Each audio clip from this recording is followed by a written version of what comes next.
Kasabay ng perwisyong baha ang pagtama ng buhawi na sumira sa ilang bahay sa Ilocos Sur.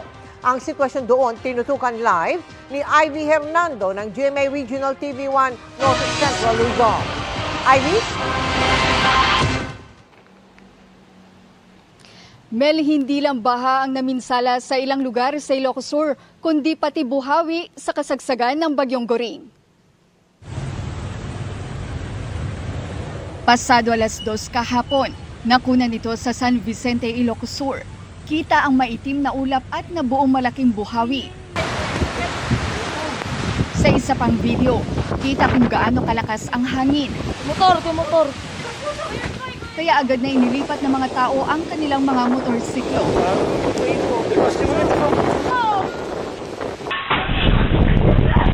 Naglipara naman ang mga gamit sa kainang ito. Sa ilang segundo lang napagdaan ng buhawi. Inangat din na buhawi ang bubong ng bahay ni Nanay Esperanza. May umuugong na malakas na ugong. Dito kami sumilong sa silong ng lababo, tapos sila kayo naman dito. Pagkatapos namin nakaupo ma'am na gano'n, bumagsak na yung bubedad. Ang katabing bahay natuklap ang buong bubong. Dahil naman sa pagulan, tumaas ang tubig sa mga ilog at sapa, kaya binaha ang maraming kabahayan. Abot hanggang tuhod ang baha sa bahay ni Diana, kaya lumikas ang kanyang pamilya sa barangay hall. Mula Bagyong Egay, hindi para humuhupa ang baha rito ayon sa mga residente. Ngayon sinundan pa ng Bagyong Goring, kaya posible raw na aabutin pa ng ilang buwan bago tuluyang humupa ang baha. Tinamaan din ng buhawi ang isang bahay sa Barangay Lubong, San Vicente. Bigla na lang, mayroon akong narinig na pumutunog na parang nagre-ring.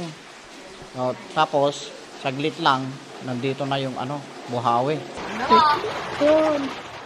Binaha na rin ang Darasdas Elementary School sa Solsona, Ilocos Norte. Dahil sa lakas ng ragasan ng tubig, nasira ang bagong gawang kalsada na nagdurugtong sa Barangay Agitap na Lasin. Dahil sa pag-apaw ng ilog sa Luwag City, nasira ang dike at gumuho ang waiting shed sa Barangay Gabu Norte. Binaha rin ang 5 barangay sa Paway, Ilocos Norte. Ekta-ektaryang palayan ang nalubog sa baha matapos umapaw ang ilog. Nangangamba rin ang ilang magsasaka sa Bacara, Ilocos Norte na wala na silang aanihin dahil 2 beses nang nalubog sa baha ang kanilang pananim na palay.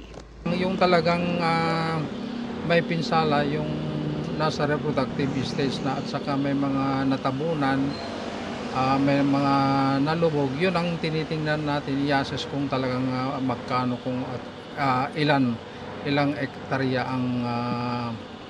ang apektado dito.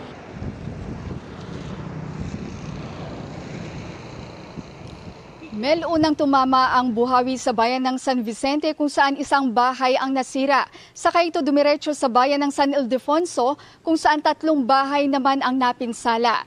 Ayon sa MDRR spokesperson, wala namang naitalang nasugatan sa pananalasa ng buhawi. Samantala, panawagan ng health authority sa mga binaha na ugaliing magsuot ng bota o kung hindi man maiwasan na lumusong sa baha ay uminom agad ng gamot kontra leptospirosis. Mel? Maraming salamat sa iyo, Ivy Hernando ng GMA Regional TV1 North Central Luzon.